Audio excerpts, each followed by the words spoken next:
We're joined today by Andrew Knox, Managing Director at Red Sky Energy. Andrew, thanks for your time. Yeah, thank you, David. Thanks for having me. South Australia's the focus, got some compelling assets. Let's talk through the portfolio. We've got 6 contiguous licences up in the Northern Cooper, known as the Inaminka Dome.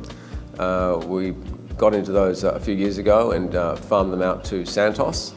Santos operate with 80% and we have 20% in return for a free carry through a work program, which involved some wells and seismic. We've been quite successful with that. It took quite a while. We had weather issues and so forth. But it's got 3 fields on it: Yarrow, Flax and Juniper. Flax was a previously developing field, but we focused on the Yarrow gas field as a start. It has about 18 BCF gross there. We drilled a well late last year, finally got it drilled, Yarrow 3, very successful well. Flowed 5,000 MCF a day, very pleased with that. And just on the back of that one well, we pushed the button on a development. So we completed that well in February this year, and then we've built an 18-kilometre pipeline, or the operator did, Santos, down from Yarrow, the Yarrow gas field, down to hook it into the Santos grid to get it down to Moomba at a place called Napawi, another field. That's been completed and commissioned, and I'm pleased to say production started there a couple of weeks ago, so very, very happy about that.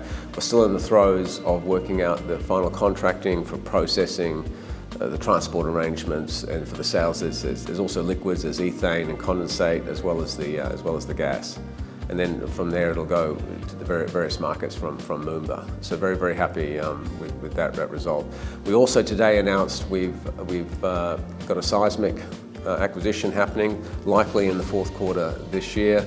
It's a joint seismic acquisition in conjunction with the license next door, which is Santos and Beach, and it's cost effective to do it that way, and Red Sky, it's resulted in Red Sky being fully free carried through that seismic acquisition, including the processing. So, and that will be used as a basis for our full field development. There is another well in the field already called Yarrow 1. And the intention there is to re-enter that well and bring that on production as well, probably in the first quarter of 2024. And then once we've got the processing interpretation done on the seismic, use that as the basis for the eventual full field development of Yarrow. And you are looking at bringing other assets into production?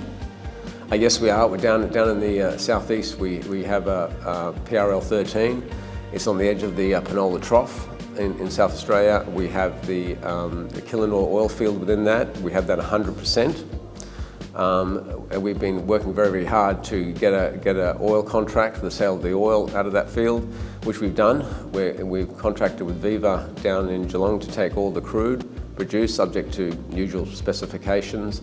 It'll be priced against stated Brent.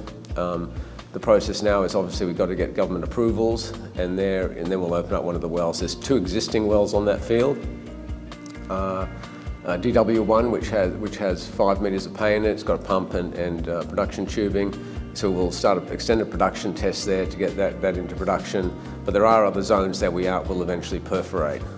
There's another well called Killinor the Southeast that's its case, but it's never produced. So we'll perforate that and bring that into production as well.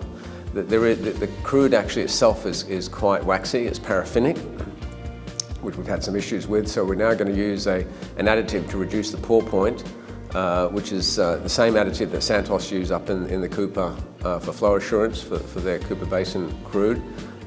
We've had assays and so forth done there, and it works very well. So we'll be injecting that into the line to reduce that. We've had special heated tanks built, twin-skinned with heating systems to store the crude, and then we'll eventually then truck that down from there down to Geelong, which is about 4 hours to the southeast, to the Viva refinery. So very, very, very, very excited. We had an in-place report done earlier this year, and that's upgraded excuse me, the in-place resources to about 135 million barrels, of which we think we'll probably be able to recover, targeting about 30+ million barrels. Red Sky, clearly a company going through an important transition which will keep shareholders happy as they see the company move into that production phase. Cash flow starting to come in. Exciting times ahead for the company. Andrew, thanks for your time. Thank you very much.